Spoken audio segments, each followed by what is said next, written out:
Hi, everybody. I'm Jim Rohn. What a pleasure it is for me to come and visit with you for just a few minutes here today. Tell you briefly a little bit about my story and share some ideas that might be beneficial. I've lectured in some high school classrooms in California and Arizona and some universities and colleges, Pepperdine University, San Diego State, Arizona State University. And so I've had a chance to talk to kids that are interested in themselves and interested in their future, interested in America, interested in what they can do with their lives, and listening to stories that might be beneficial. And I don't have a chance to, visit all of the schools and universities around the world, so this is a great chance for me by video to have a chance to tell you my story. Just briefly, let me tell you my story. I grew up in Idaho, farm country. My father still lives on the old homestead where I grew up, southwestern Idaho. He'll be 91 his next birthday, and I'm very proud of him. I went to high school. I graduated. I went to college 1 year. Halfway through my second year, I decided I was smart enough, so I quit. One of my major mistakes. I should have stayed in school. But I thought, heck, I'm smart enough to get a job. And back then I thought, that was it. If you're smart enough to get a job, what else would you need? Found out later, a big mistake. But anyway, I quit school at age 19, went to work. A little while later, persuaded a beautiful young lady to marry me with a lot of fancy promises. And fortunately for me, we got married. A little while later, I started my family. And I'm out there working hard, doing the best I thought I could. But year by year, I kept falling a little further behind, buying a little more than I could conveniently pay for on time. And the creditors are finally starting to call saying, hey, you told us the check was in the mail. I'm not feeling at all good about that. About age 25, I've got pennies in my pocket, I've got nothing in the bank, and way behind on my big mouth promises to my family, and wondering what could I do to make my life better. I was willing to work hard. That was not my problem. But I just wasn't making the progress I wanted to make. And then good fortune came my way. Sometimes it's difficult to describe good fortune, why something remarkable happens to you at a particular time. One of my friends says, well, hey, things don't just happen. Things happen just. And maybe that's it, I don't know. But my good fortune was I had a chance to meet a very wealthy man. His name was Mr. Schoaf, Mr. Earl Schoaf. A friend of mine had gone to work for him, and he started telling me about this man. He said, you got to meet this man. He's rich, but he's easy to talk to, and he's got a remarkable philosophy of life. And he kept going on, and I thought, well, I've got to meet this man. So shortly after that, I had a chance to meet this Mr. Schoaf, and I was impressed. He was rich. He was easy to talk to. Within a few minutes, I was dazzled. And I said to myself, I would give anything if I could be like that, rich and easy to talk to. What would it take? And then I thought, if I could just get around somebody like him, and if he would teach me and coach me, I would do it all. And that was my good fortune. A few months later, this wealthy man, Mr. Schoaf, hired me and gave me a job, and I went to work for him, and I spent the next 5 years in his employ. And then, unfortunately, at age 49, he died. But I got to spend 5 years with this remarkable man, his last 5 years of his life, and the first 5 years of my new life. And my dream came true during that 5-year period. This man took the time to teach me and coach me. He taught me the books to read. He taught me the disciplines, and he taught me the skills. And he taught me the changes to make in my language and personality. And the things he shared with me during that 5 years changed my whole life, changed my income, changed my bank account, changed my future. I've never been the same. By the time I was 31 years old, I was a millionaire. So he taught me economics as well. So how lucky can you get to meet the right person at the right time who takes the time to share with you ideas that can change your life? A lot of rich people, right, don't take the time, but he did, and he also had the ability. Some people want to share their experiences, but they don't quite know how to say it, but he had it all, and he used language that I could understand, and those ideas greatly affected my life. I wish he was still alive today. If he was, I'd be calling him today one more time, thanking him for the time he spent with me sharing his life and his experiences that so dramatically affected my life. Then, how I really came to be invited to speak to you today.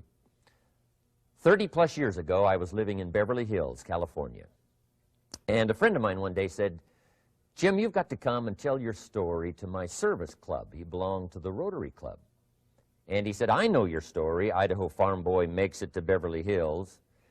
But he said, "I know my club members would love to hear your story. Would you come and at our breakfast meeting and tell your story?" And I said, "Okay." So I arranged a little talk, went and shared my story that morning, and guess what? They liked it. And my phone rang. Another club called and said, "Would you come and tell us that story?" My phone rings. Another club calls, said, "We've heard about your story. We have a luncheon meeting. Would you come share your story?" First thing I know, I'm spending a little piece of my time giving these breakfast talks and luncheon talks. And then one day, a man who heard my talk about 3 times said, "Would you come and talk to my management and salespeople?"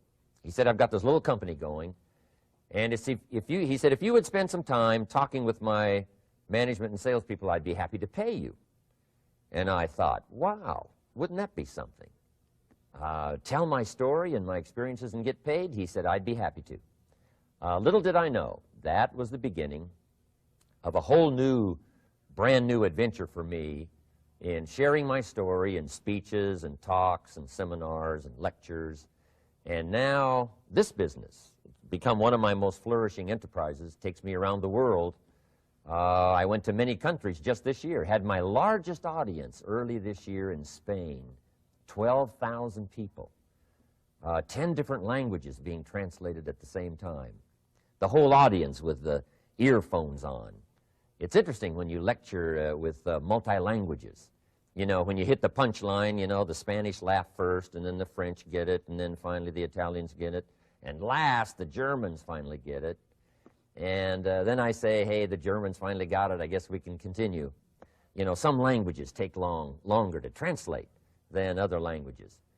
But what an exciting adventure for me. I was in Israel this year. I lectured in France, my first trip to Prague, Czechoslovakia, Lisbon, Portugal. Last year I was in London lecturing. Happened to be there the same night Pavarotti was singing in London.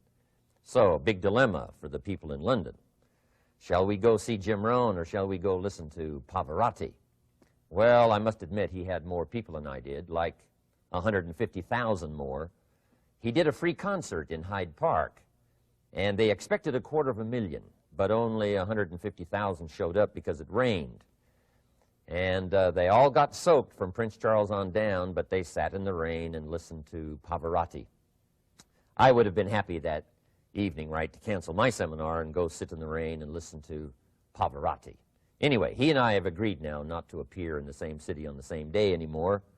Not really, but how exciting for me to be able to travel all around the world and share my story. And then especially to have this chance today to come and visit with you. And when I get a chance to speak at a high school class or a university class, I'm always excited about it. I'm limited in time, so I wanted to use this way to come and share my story with you and some ideas that might be helpful in your career for the future, in your now busy life as a student, and then wherever you find yourself in the years to come. Some of the things I'm going to share with you, I want you to remember for a long, long time, because the ideas I want to translate for you drastically affected my life. And if I can share now and affect your life, and you write me a letter or tell me in person someday, "Mr. Rohn, I listened to your video and I watched it carefully, and sure enough, some of the ideas that you shared greatly affected me, and here's what's happened to my bank account, here's what happened to me in school, here's what's happening to my future," that'll give me great, great satisfaction. So the man who shared with me ideas that changed my life, I want to share with you 3 of those basic subjects. When I met him, I was 25 years old, and when I first got acquainted with him, I used a lot of excuses as to why I wasn't doing well. And he said, well, tell me a little bit about your story. And I told him, you know, I was behind on my bills, had pennies in my pocket and nothing in the bank, that I was embarrassed about being behind on my big mouth promises to my family. And then he gave me one little simple phrase that really forever changed my life. And here's what he said: Mr. Rohn, if you want the future to change for you, you've got to change. And he said, if you don't change, the next 6 years of your life is going to be just like the last 6. You'll still be behind on your bills. You'll still be behind on your promises. But then he gave it to me in the form of a promise. When I was 25 years old, I've remembered it all these years, and I've shared this promise now with probably over 3 million people in the last 30-plus years. And it's going to be valid for you, so listen carefully to this promise. My teacher said to me, young man, if you will change, everything will change for you. If you will get better, everything will get better for you. What a clear message that was for me.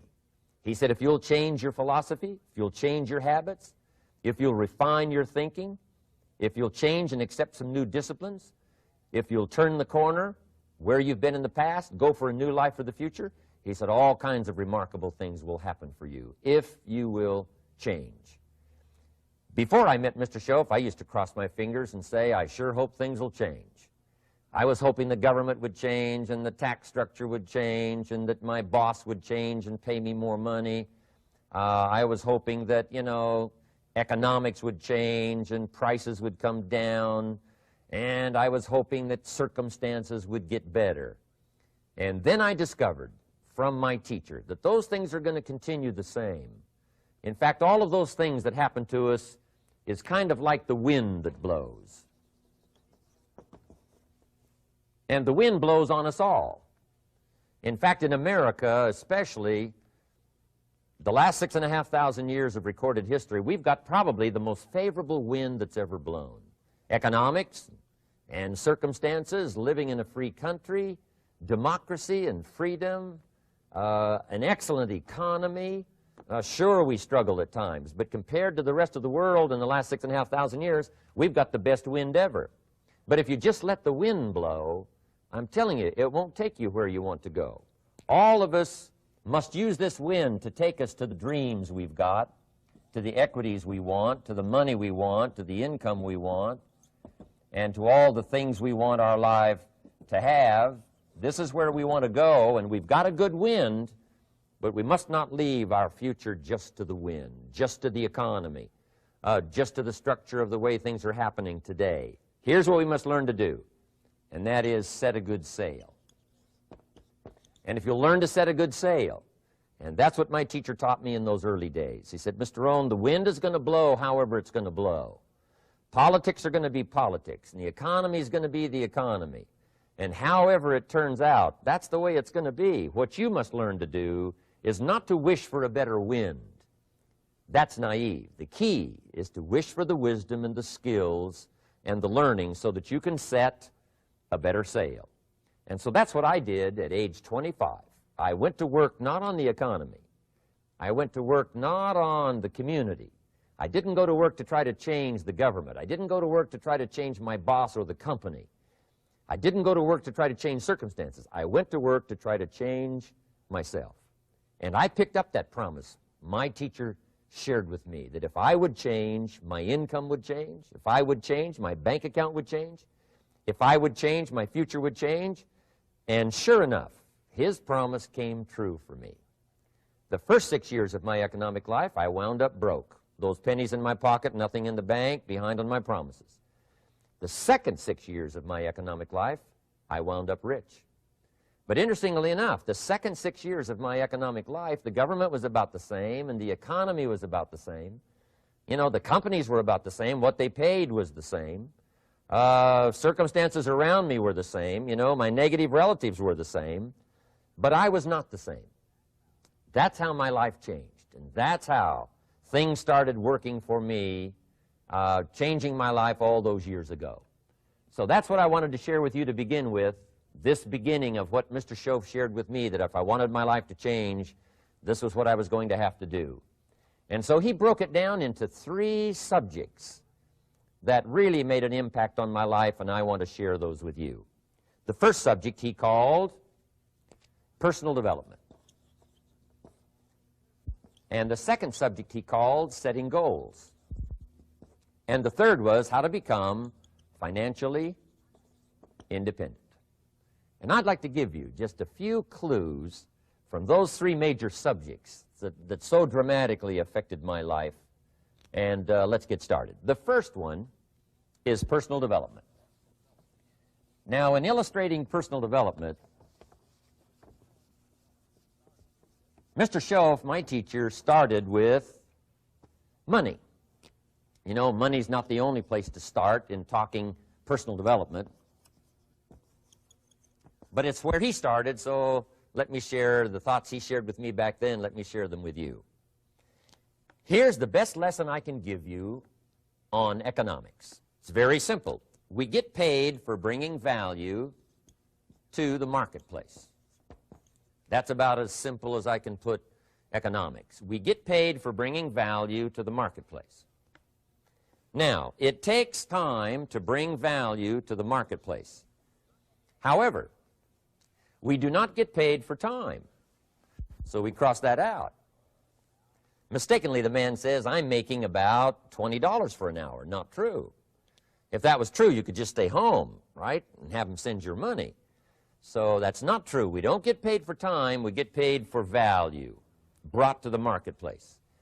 Now, since that's true, here's one of the key questions of my talk to you today. Is it possible to become twice as valuable to the marketplace and make twice as much money in the same time? Is that possible?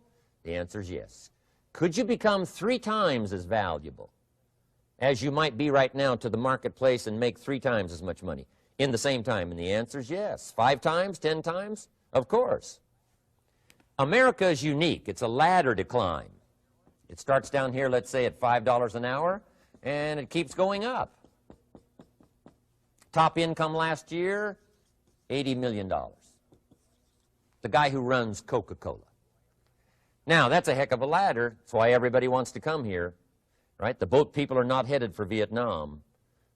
People haven't plotted and schemed for 50 years saying if I could just get to Poland, everything would be okay. Not true. Everybody wants to come to America. And the reason is because we've got the best wind ever blowing in our favor. We've got the best economic opportunity anybody's had in 6,500 years. And all you have to do is understand it and take advantage of it. Now, there's some key questions to ask here. Why would the marketplace pay someone only $5 an hour? Very simple answer. They're not very valuable to the marketplace. Now, we must underline to the marketplace. This person might be a very valuable brother. Yes. Member of the family, valuable. Yes. Valuable member of the church, of course. Valuable citizen of the country? Yes. Valuable in the sight of God? No doubt. We're all of equal value in the sight of God. But if you're not very valuable to the marketplace, you don't get much money. You say, well, it shouldn't be that way. Well, then you got to start your own country. You know, this one's been in process for 200 years, and this is the best we've been able to come up with so far. But here's the key. You don't have to stay here. Now, there was a big debate in Congress last year that this $5 was not enough, should be 6, should be 6, should be 6. But we don't need legislation. 6 is already on this ladder. The next step up. You know, if you work for McDonald's, they'll pay you $5 an hour to take out the trash. If you whistle while you take out the trash, they'll pay you $6 an hour. So we don't need that legislation. You just need to take lessons on how to whistle. Have a good attitude. Now, as you begin to climb this ladder, why would the marketplace pay some people $50 an hour? Answer, evidently, they must be more valuable to the marketplace. 10 times more valuable. And is that possible for someone to be 10 times more valuable and earn $50 an hour instead of 5? And the answer is yes. That's what America is all about. Now, why would the marketplace pay some people $500 an hour? Evidently, this person must be much more valuable to the marketplace. That's what's important to understand, to the marketplace.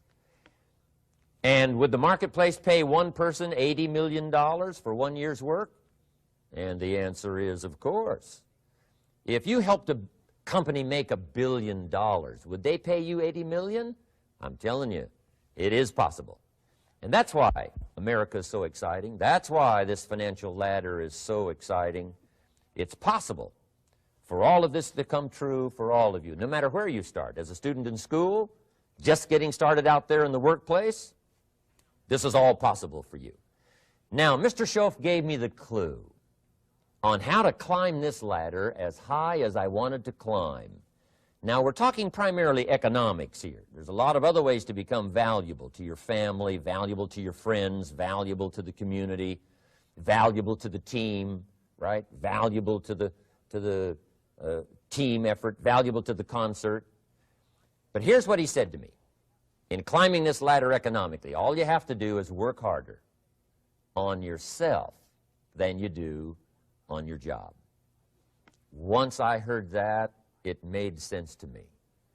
I kept hoping that everything else would change around me, found out that if I went to work on myself, worked on my skills, worked on my language, if I became better than I was each year, if I grew in skills and language and vocabulary and competence, then I would become attractive to the marketplace.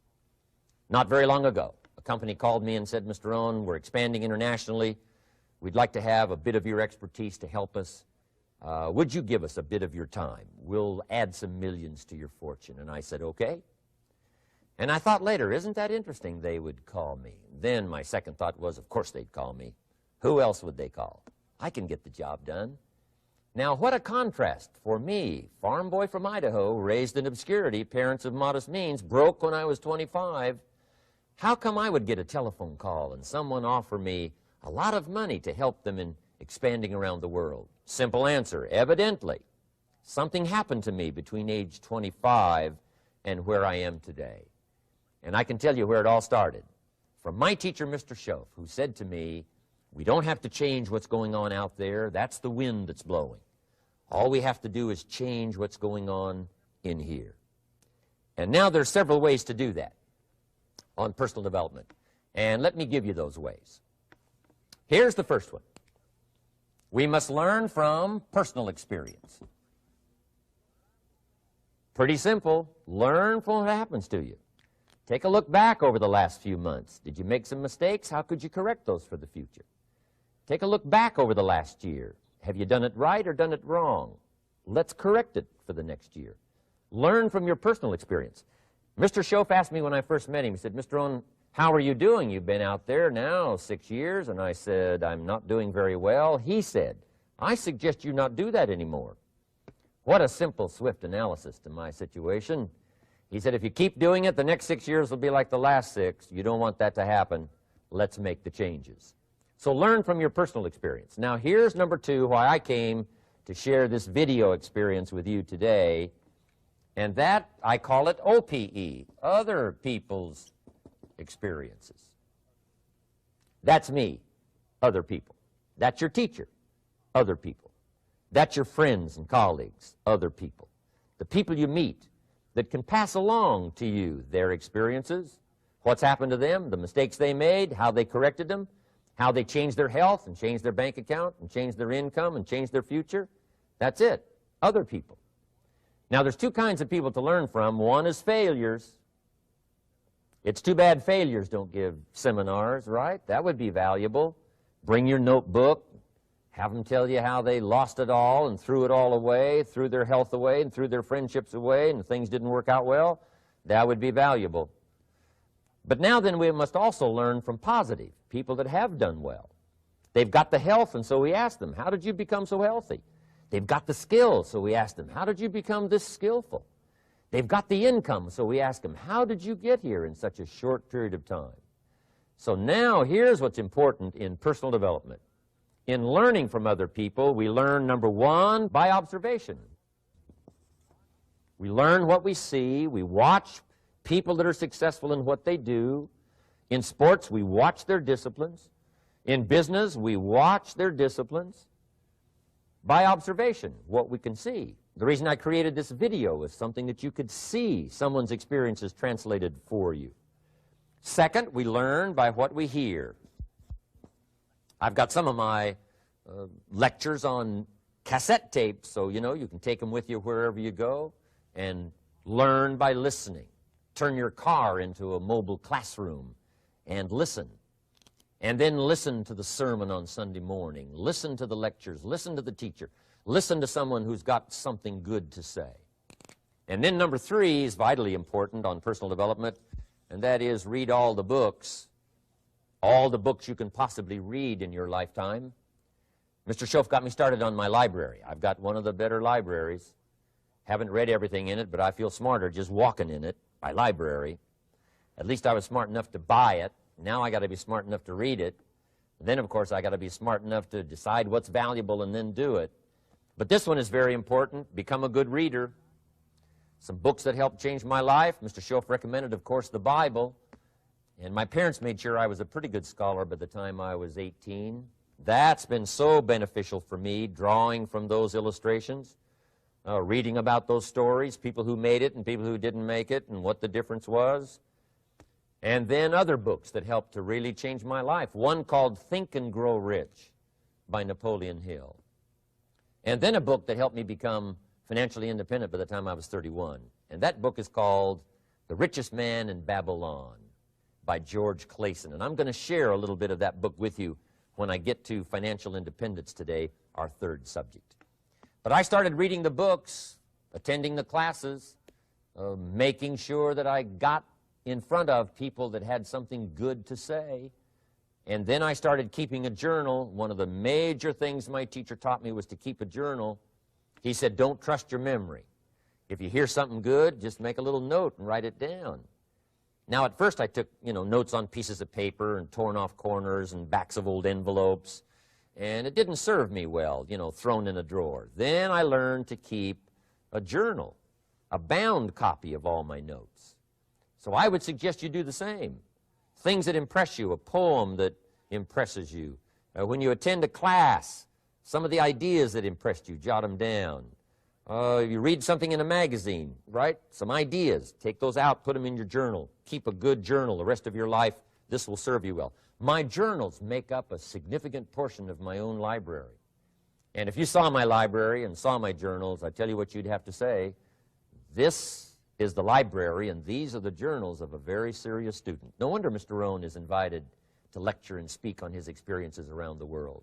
So I want the same thing to happen to you. Value captured that you can resort to later, go back over it and review it, and let it become valuable to you. So that's my first subject, personal development. Work harder on yourself than you do on your job. Develop the skills. Learn the lessons. Take the classes. Absorb all that is being taught to you these days. And then later on, of course, you can sort it out, what's valuable to you and how to refine it for your business and for your life and for your future. But the main thing is to get it and start this process of personal change, personal development. And let me say it one more time. If you will change, everything will change for you. You'll never be the same. You'll keep growing. As you look back on a few months, look back on a few years, you won't believe the progress you can make. Economically, your relationship with your family, your friends, and whether you're in sports or economics or whatever, I'm telling you, that whole process of committing yourself for personal change, personal value, can really make your life unique and worthwhile. Now let's cover the second subject, on setting goals. Mr. Schoaf gave me some tips on setting goals that changed my life forever. And I want to share those with you.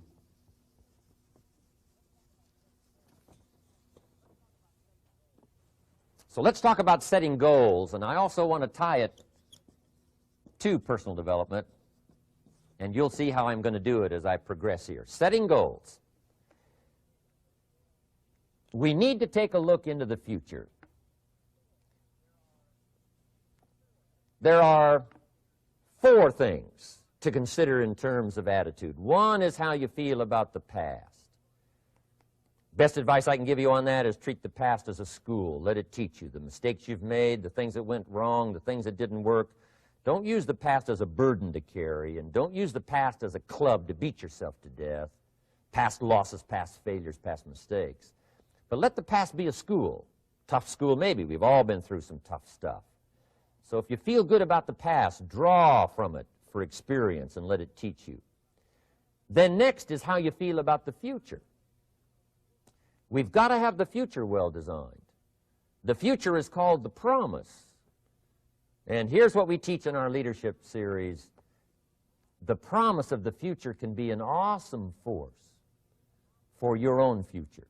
The promise of the future, designing the future. There's two ways to face the future. One is with apprehension, and the other is with anticipation. I promise you, in my travels around the world, most people face the future with apprehension. And here's why. They don't have it well designed. They've sort of left that up to someone else to fix. But here's the best way to face the future, with anticipation. And you can face the future with anticipation if the future is clear, if the future is well designed. And I would like to have you consider some thoughts with me that help me to really change my future by giving it some thought and some consideration. And here it is. In setting goals, it's very simple. Number one, decide what you want. You just take a little time. You sit down and say, what do I want? What kind of skills do I want? What kind of income do I want for the future? What would I like? Where would I like to go? Places I'd like to visit. Habits I'd like to acquire. Skills I'd like to have. You just take a little time to think about what you want. Economics, friendships, people you'd like to meet, places you'd like to go. You just take some time. And then I suggest, when you've thought about what you want for the future, make a list. Just jot it all down. It's really a very simple process. And then here's number three. Keep all the old lists. I'm telling you, this served me so well, keeping my old list of goals. I look back now 10, 20 years ago at goals I set, lists I made, and I smile now because here's what I thought was so important, 20 years ago. Now some of those things aren't even on my list. I've got a new list. I've grown. I've changed. I've matured. But I give you that advice. Decide what you want. Number two, write it down. Number three, keep the old lists. And then here's number four. When you get something that's on one of these lists, check it off. Part of the fun of having a list is checking it off. And then if you can add some drama to checking it off, see, that's what really helps. I set a goal to go to Spain many, many years ago. And when I finally made my first trip to Spain, I had that journal with me that had that list in it. And while I had my journal on my lap, waiting for the wheels to touch down in Madrid, I waited until the wheels touched the runway, and I checked it off, just adding a little drama. So part of the fun of having a list is checking it off. Now, here's what's important about the lists and designing your future. If the future gets clear, the price gets easier. Because you got to remember, for every promise, there's a price to pay. Everybody's got to pay the price. Everybody's got to do the deal. Everybody's got to do the disciplines. Everybody has to pay. But here's what I've discovered. If the promise is clear and powerful, the price is easy to pay. The price is some classes. The price is a few books. The price is a few disciplines. The price is finding something that'll make your life better, make you grow, make you change, make you develop. So the first part of the key is to design the promise. Then, what is the price to pay? I'm telling you, the price will be easy.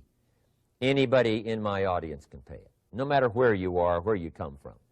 Color doesn't matter, religion doesn't matter, where you grew up doesn't matter, circumstances don't matter. I'm telling you, if you'll make the promise of the future clear for yourself, the things you want, the places you want to go, the things you want to have, the person you want to become, the skills you want, the homes you want, the future you want, the friends you want, all of the values of life that you could possibly want.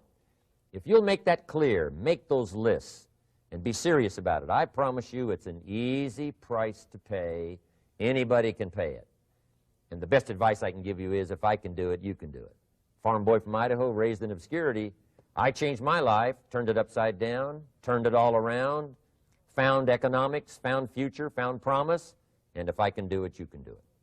So, start setting your goals and see if you can't get a better excitement going for the things you want to accomplish for the future.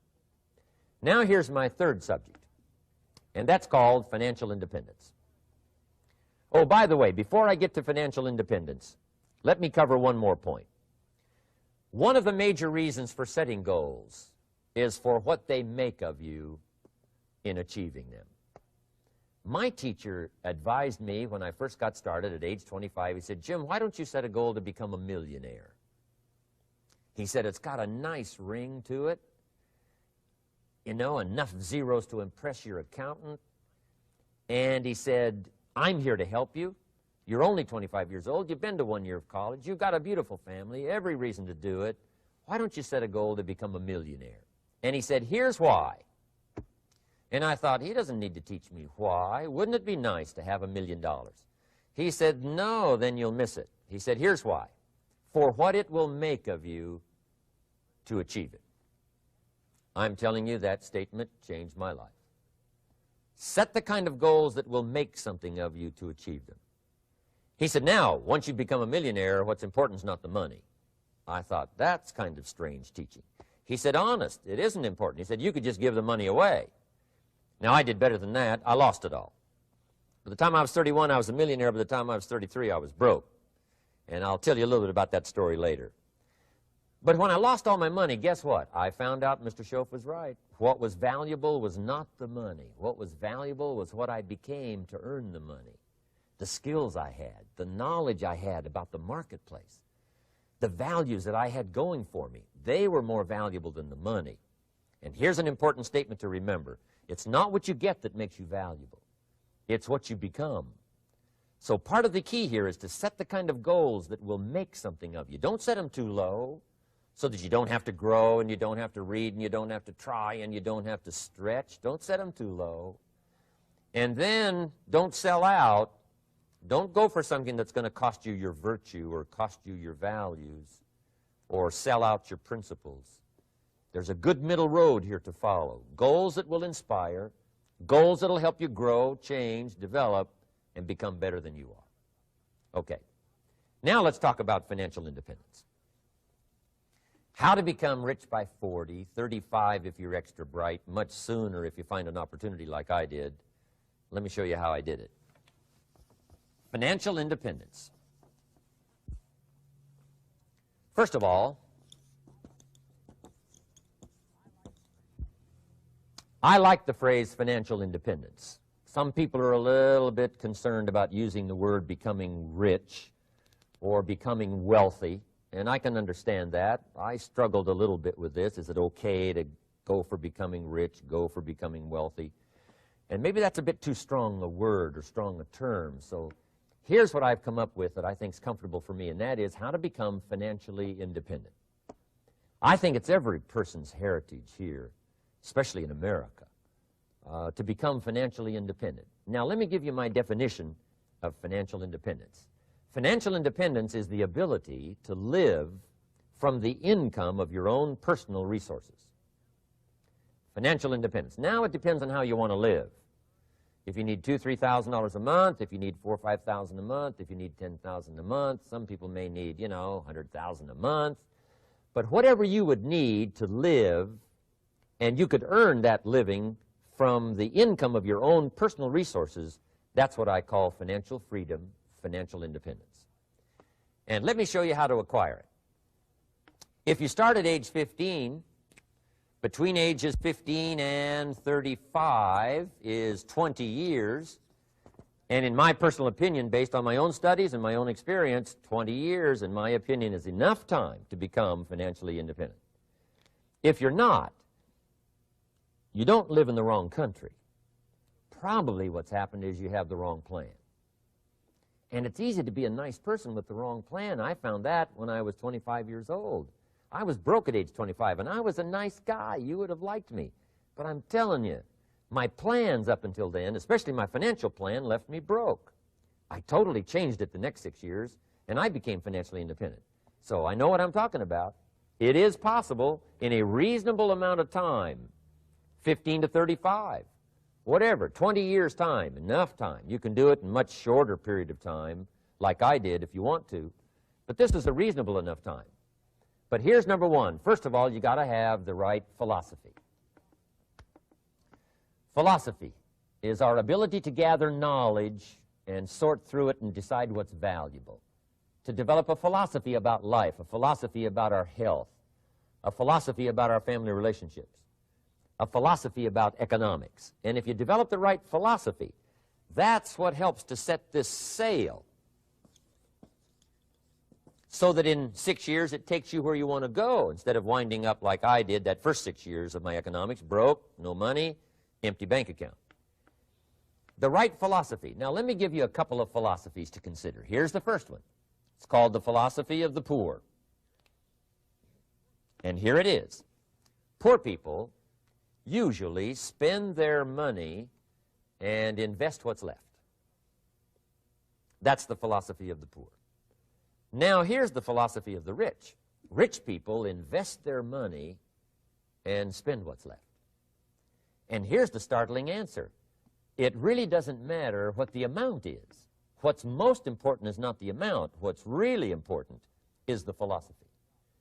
So I would ask you to adopt this philosophy of spending after you have invested. Invest first, then spend. And I've got a little formula that I'm going to share with you. Now, what should a child do with a dollar? I mean, there's a lot of debate going on, I'm sure, across the country on what a child should do with a dollar. Here's one opinion. It's only a child and it's only a dollar. What difference does it make? Well, in my opinion, it makes all the difference in the world. A person's economic future starts with a child with a dollar. Somebody says, oh, no, you're only young once. Let him spend it all. Well, when would you hope that would stop? Somebody says, well, wait till he's 50 and broke like me, and then he'll learn. Well, no, we don't want to wait that long. If I would have known earlier than age 25, I would have changed. In high school, if they would have had classes called Wealth 1, Wealth 2, I'd have taken both classes. I would not have waited until age 25. So, the earlier the better. So, what should a child do with a dollar? Here's the simple premise to begin with. Don't spend it all. And if a child wants to spend the whole dollar, you got to say, hey, don't spend it all. Don't spend it all. They'll say, why not? It's my dollar. I earned it. You say, I know you earned it, but don't spend it all. They'll still say, why not? Say, let me show you why not. So you put them in your car, take them to the other side of town, and show them where people live that spend the whole dollar. You just drive them around. Kids learn best by visual. Just drive around and say, would you like to live here? Kid says, no. Would you like to live like these people live? Kid says, no, no. Then you can't spend the whole dollar. So, kids will get the message. So, take them to the other side of town, show them around, unless you already live there, and then just show them around.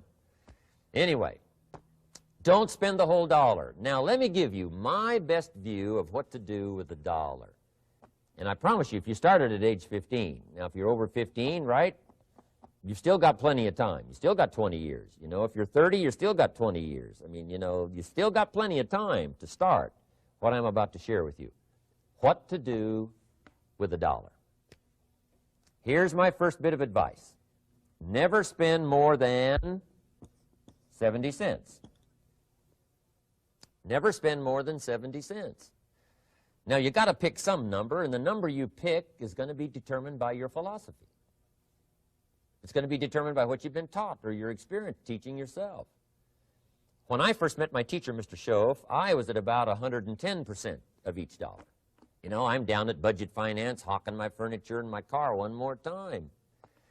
And then I learned a whole better formula for financial independence. Number one, don't spend more than 70 cents. Now, kids say to me, well, okay, what do I do with the other 30 cents? And here's what I teach them. 10 cents for charity. Charity or church, or helping people that can't help themselves. 10 cents to support worthy projects, projects that you feel good about. 10 cents out of every dollar. It's called being generous with part of what you've taken out of society. Now, in my opinion, nothing teaches us character better than generosity. No class, no teacher, no book teaches character better than generosity. And the best time to start is when the amounts are small And I know if kids learn these lessons well, they'll give a dime out of a dollar, help people that can't help themselves, support worthy projects. Or if you belong to a church, they teach tithe, piece of. That's very important. Now, because when the amounts get larger, sometimes it's a little more difficult. You know, giving 100,000 out of $1 million, someone says, oh, if I had $1 million, I'd give 100,000. I'm not sure. That's a lot of money. So the time to start is when the amounts are small, 10 cents out of the dollar. Okay, next 10 cents I call active capital. Active capital means do something to make a profit.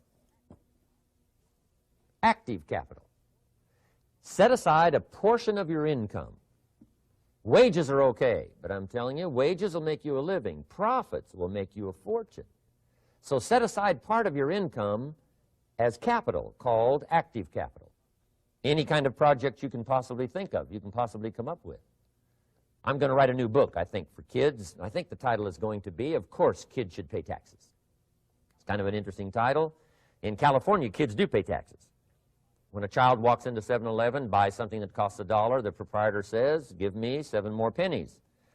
And the child says, hey, what's these 7 pennies for? And the proprietor says, that's the taxes. Kid says, well, hey, I'm only 8 years old. Proprietor says, congratulations, you're my youngest taxpayer. Give me the money. So in California, where I live, kids do pay taxes. Big question is, should they?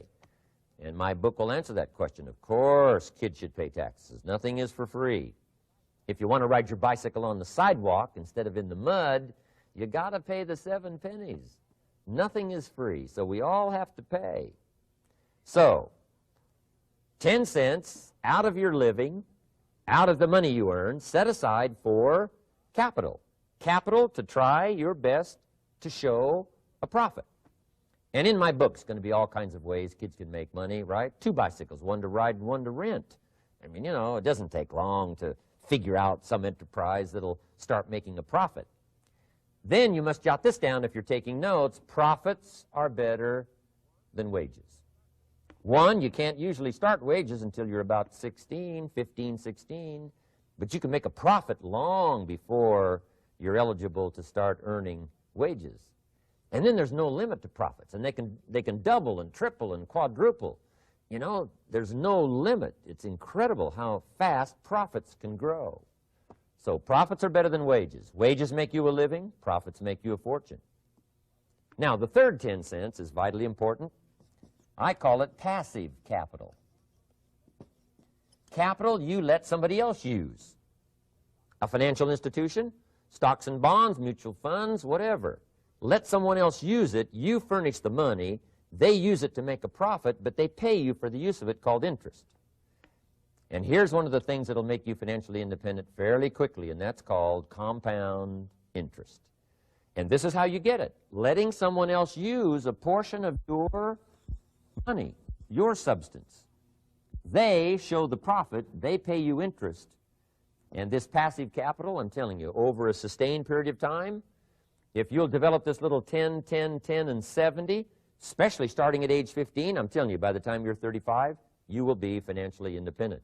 You'll have the ability to live from the income of your own resources. And then one more point on passive capital. There's a Bible philosophy. I'm an amateur on the Bible.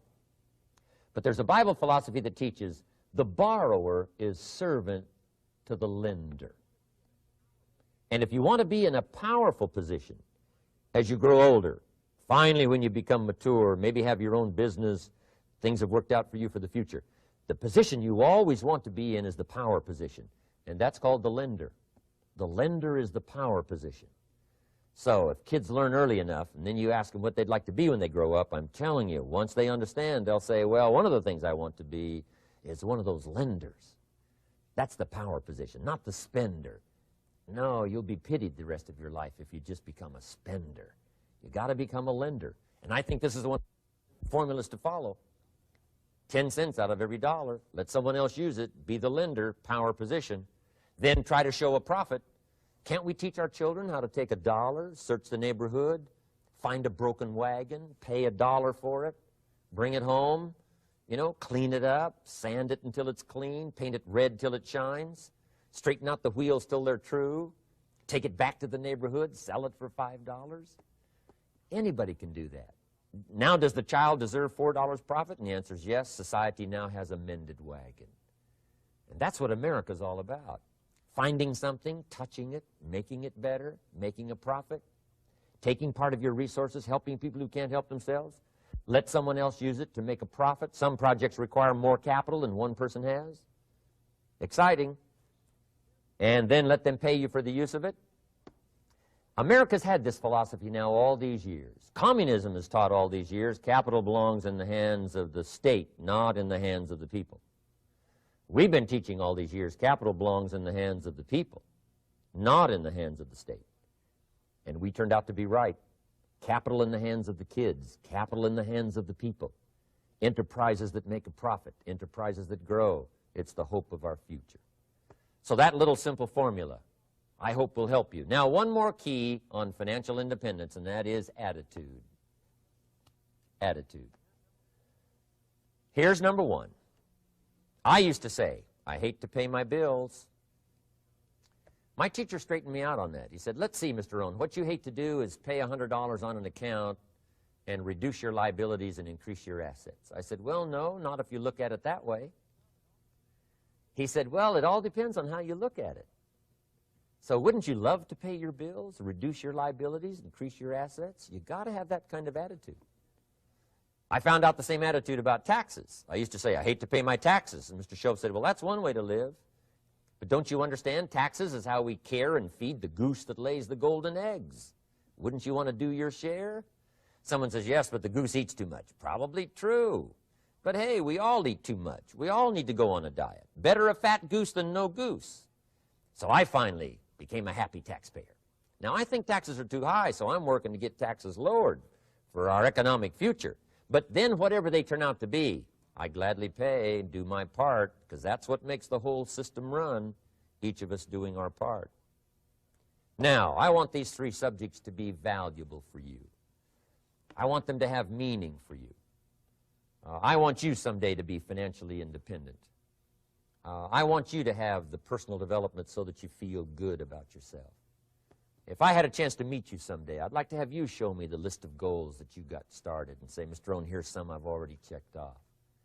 Here's the books I'm reading. Here's what's happened. I'm developing the skills. I'm better this year than I was last year. I've got more self-confidence. My skills are developing. That's what I want for you, and that's why I took the time to come and share in this video message with you.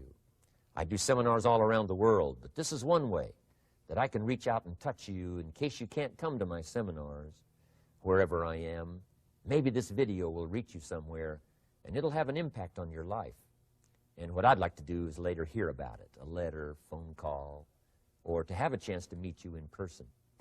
And now I'd like to leave you with these 4 questions called questions to ponder. These questions were valuable for me, and I want to make them valuable for you. Here's the first one, why? We all ask why we should work this hard, why take that many classes, why go to school that many years, you know, why take the notes, why read the books, why work that hard, why put yourself through the push-ups and the disciplines, why? Good question, why? Best answer to why, I think, is the second question. Why not? Why not see how many books you can read, how many classes you can take, how many skills you can develop? Why not see how valuable you can become to the marketplace and to your friends and to your family? Why not see what you can make of yourself? Why not see how far you can go, how much you can see, how much you can earn, how much you can share? Why not? That's the heritage all of us have, in America especially, is to see what we can make out of our lives now that we've been given this extraordinary opportunity. Now, my third question I'd love to ask you in person. But since I can't do it in person, I want to ask it of all of you. But I want you to take it personally. And my third question is, why not you? Why not you with good self-esteem? Why not you starting to change and setting goals? Why not you starting to make progress toward financial independence? If I can do it, you can do it. I wished I had a lot more testimonials here today besides mine, a whole steady stream that would come by and tell you their story. Someone who started with nothing, finally run a big enterprise. A mother who was on welfare, now she owns her own business. In addition to my story, I wish I had a lot more. And if all of them told their story, guess how they would probably wind up their story? They'd probably say, just like me, why not you? If we can read, you can read. If we can change, you can change. If we can figure it out, you can figure it out. If we can turn it around, you can turn it around. There isn't anything you can't accomplish. That's what those testimonials would say. And so I want to say it to you personally. Why not you? You've got the brains. You've got the stamina. You've got the vitality. You've got the interest. You've got your life ahead of you. You've got the future. You can do it. If anybody can do it, you can do it. If one of us can do it, hey, we all can do it. And now here's my last question. Why not now? This is a good time as the 20th century starts to wind down, a few more years as we get ready for century 21. What a good time to set your goals, work on yourself, work on your skills. What a good time to get it together. What a good time to start this process. Personal development, growing, changing, developing, having a good plan for your money and for your life and for your future. Why not now?